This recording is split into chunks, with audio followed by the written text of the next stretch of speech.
All right, let's turn to Queensland now. More integrity crises plaguing the Palaszczuk government. Today, major integrity issues have been exposed involving the former Queensland Treasurer and Deputy Premier Jackie Trad. Four Queensland Labor MPs have been accused of acting as though they're a protection racket for Trad. She's out of the parliament, as you know, but they've blocked the release of a report that details how much taxpayers' dollars was spent fighting for the public release of a secret report, it's still secret, by the anti-corruption watchdog involving Trad. What do we know? What do we need to know? Well, joining me now is the Leader of the Opposition in Queensland, David Crisafulli. Talk us through the background here, David. This is all about a secret report, but also a whole lot of MPs in the parliament now running cover for Trad. An incredible development this week, Peter, and it shows that at the heart of the integrity crisis, the government's just given up. They've given up on caring about actually respecting taxpayers' money and respecting information. So we had a situation where a report that would have shown how much the taxpayer has spent in this legal case, and let's boil it down, that's taxpayers' money. I'd like to think that they deserve to know how much it is. So we had Labor MPs come in en bloc and vote no, vote against the recommendation to release it. Now, in question time today, I asked the Premier two questions. The first is, what was her involvement or her office or her ministers in that coordinated little cabal? But the bigger question was, how much was it? What did it cost? Now, what is the benefit of Queenslanders not being told that? There is none. This is a government that has given up on integrity, and your viewers have heard me many times talk about this integrity inferno that's burning through the government. They've heard me talk about the laptop that's been raided and wiped. They've heard me talk about the state archivist who got marched out the door when he dared ask some questions about Labor lobbyists. They've heard me talk about a culture in the public service of entrenched fear. But at the heart of it is a government that in its third term has just given up. They have given up on respecting taxpayers' dollars, and they have given up on respecting transparency and accountability, which was the platform that the Premier was elected more than 7 years ago on.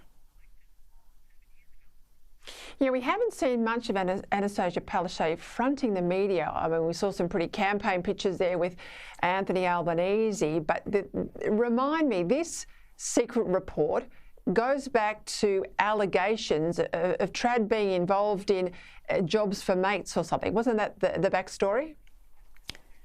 That's right, Peter, and at risk of going and delving into the history of it, because I want to focus on the future. But in the end, it involved legal protections for someone who was operating at the time as a Minister of the Crown. But the issue I have is that the cover-up continues today. Now, Ms Trad's political career is finished, so my focus is on the current government, and I am adamant that this is the dodgiest government this state has seen in a generation and more. And I'm going to keep pursuing it, because every time I go places, people say to me, something's not right with these guys. They seem to have changed. They seem to have given up.